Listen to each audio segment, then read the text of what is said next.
por senda de arbolado. Las japonesas con las diminutas mochilas amarillas hablan ahora de Issei Sagawa, el estudiante de la Sorbona nacido en Kobe que el 13 de junio de 1981 disparó en la nuca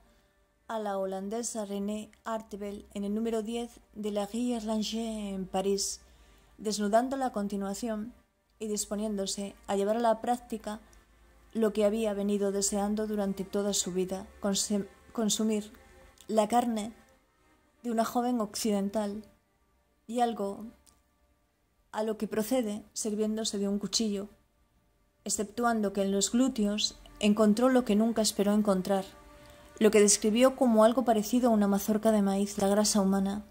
y por lo que terminó por servirse de sus propias manos para desgarrar la carne roja que se resistía a asomar a pesar de la profundidad de los cortes,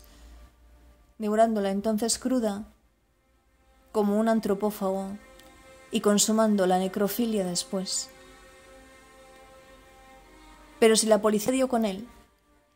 con las fotografías aberrantes de todos sus actos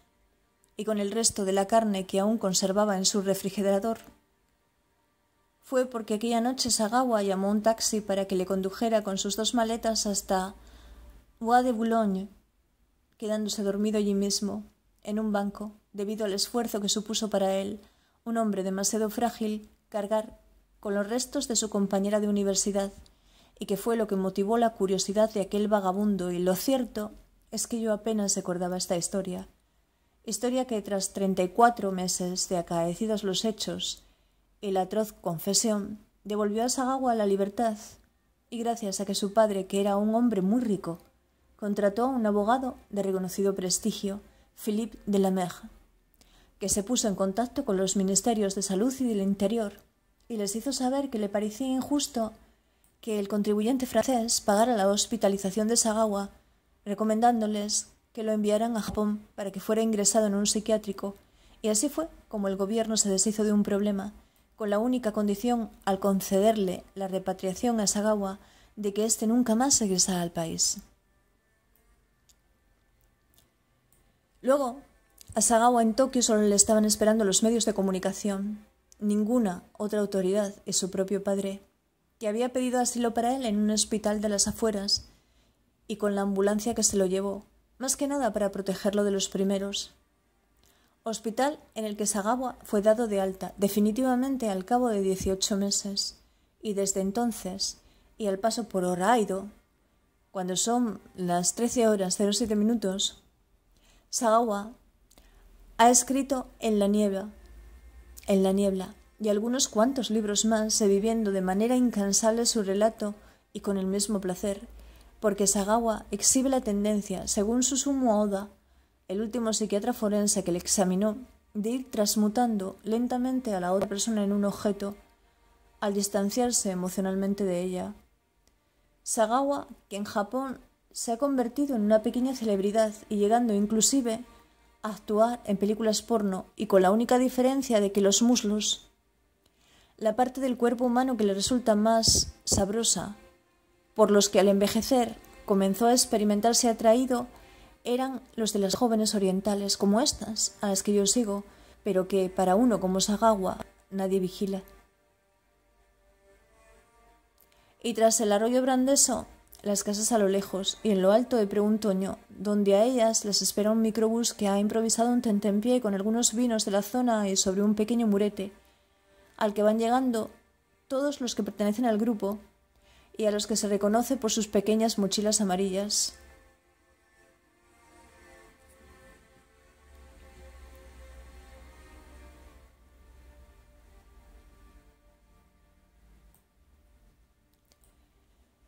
Que yo, viendo el panorama, miro a mi alrededor y encuentro la sombra de un árbol bajo el que sentarme a disfrutar de mis propias viandas, y que será donde la memoria acabe por mostrarme el hilo de la piel del plátano y yo por tirar de él o de la lectura de Althusser en su autobiografía L'avenir dure longtemps. En El porvenir es largo, Althusser, uno de los intelectuales de los que más orgullosa se sentía la notoria École Normale Sup, alterado por la crónica de Claude Sarraute. La crónica que Claude Sarraute publica en Le Monde un 14 de marzo de 1985, y en la que no solo Sagawa es quien comparece, expone que debido a que en el artículo 64 del Código Penal, que entró en vigor en 1838, en el tiempo de la frenología, y que, sin embargo, ha resistido con éxito a 32 tentativas de reforma,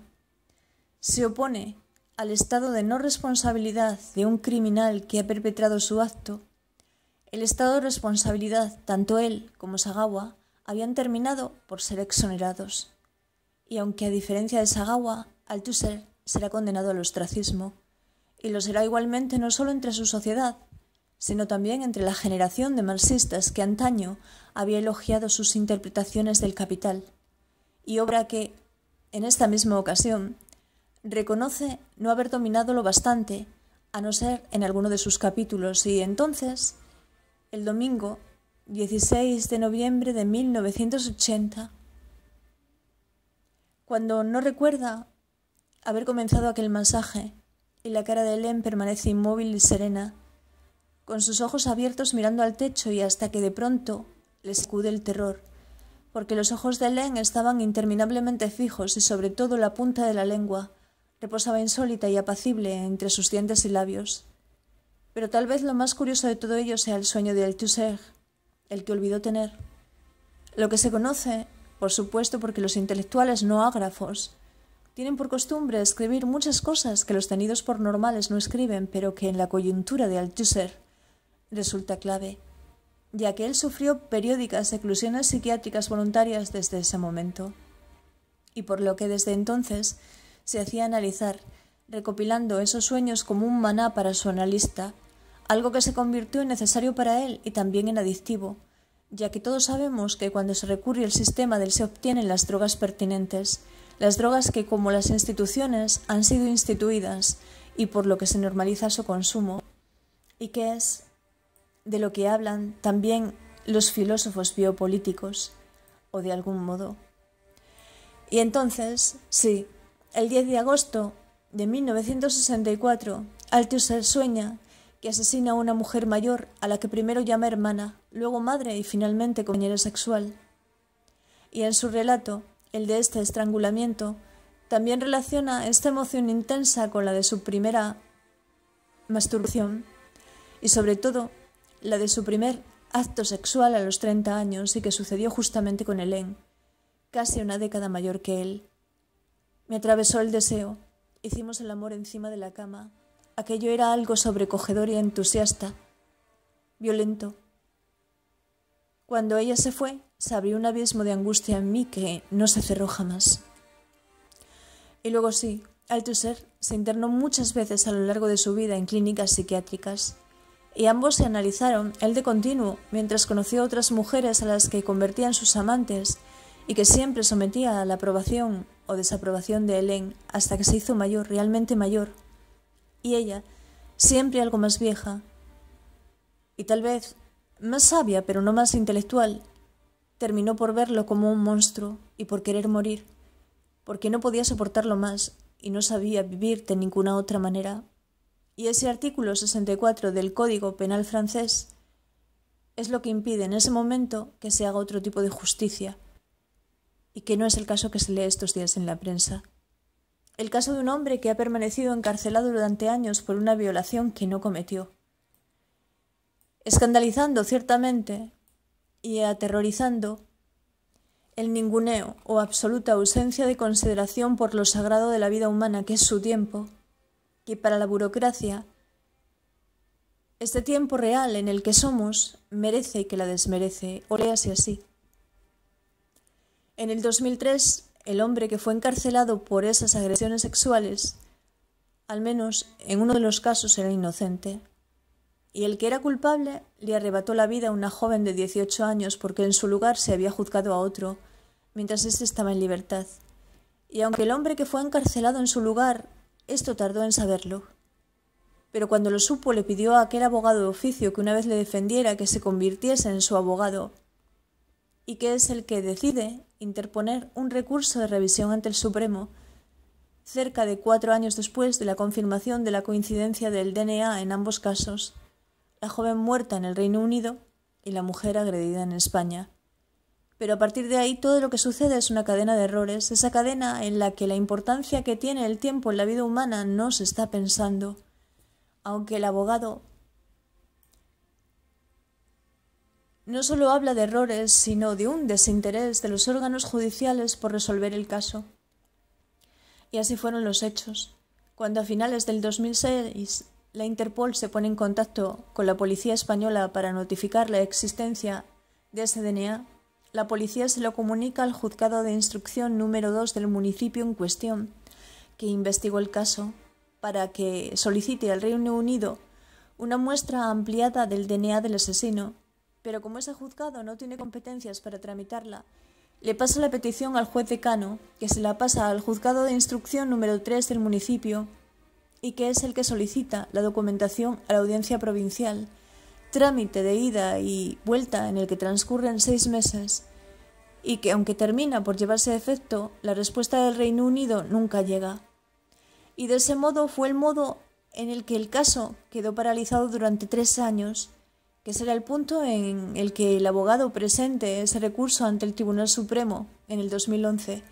y el Supremo, después de casi un año, lo que le ordena a la audiencia provincial es que se solicite el DNA del asesino al Reino Unido, así que la audiencia provincial reabre el caso, pero le pasa la petición al juzgado de primera instancia, que no tiene competencias en materia penal, y cuando la audiencia se hace consciente de esto, la audiencia le pide al juez decano que se lo envíe a otro juzgado y el juez decano se lo pasa en esta ocasión al juzgado de instrucción número 4 del municipio, que es el juzgado que por error le pide a la policía española el DNA del hombre que fue encarcelado en el lugar del otro. Pero la policía no puede atender a esta demanda porque no sabe que el hombre se encuentra encarcelado y no lo localiza, ya que eso no figuraba en su base de datos. Pero en el 2013 la audiencia provincial le aclara al juzgado de instrucción que el DNA que debe solicitar es el del asesino. Y entonces el juzgado de instrucción número 4 solicita correctamente la muestra al Reino Unido, pero las autoridades británicas piden a su vez más documentación. El juzgado no envía esta documentación y devuelve el caso a la audiencia provincial, y la audiencia le pide al juez decano que se lo pase a otro juzgado el mes de diciembre del 2013 y el juez decano se lo encarga al juzgado de instrucción número 3, que vuelve a solicitar la muestra del DNA al Reino Unido, que tarda en responder 16 meses, pero que hace llegar la muestra de DNA al juzgado de instrucción número 3 del municipio, que le envía la muestra a la policía española, y por lo que la policía confirma que la muestra del DNA del asesino es la misma que se encuentra en la víctima. Y cuando el abogado recibe ese resultado se encuentra en disposición de volver a presentar el recurso ante el Supremo, que revisa el caso y absuelve de la agresión al hombre que se encontraba encarcelado. Y por lo que al final han sido 9 los años necesarios de trámites judiciales para poder utilizar una prueba biológica que demostraba su inocencia y que tal vez nunca habría llegado a ser posible sin la colaboración de la periodista que llevó este caso a las portadas de un periódico. En este mojón uno ha escrito: peregrino y andaluz, yo jamás me siento pobre. Y a mi derecha, y en ascenso por asfalto, un campo de maíz, y allá al fondo Arzúa, bastante próximo aún, considerándolo desde aquí, y más arriba un túnel por el que zampamos la Nacional 547 que nos sobrevuela. Son las 13:49. Luego el repecho cede y la carretera vecinal se convierte en camino.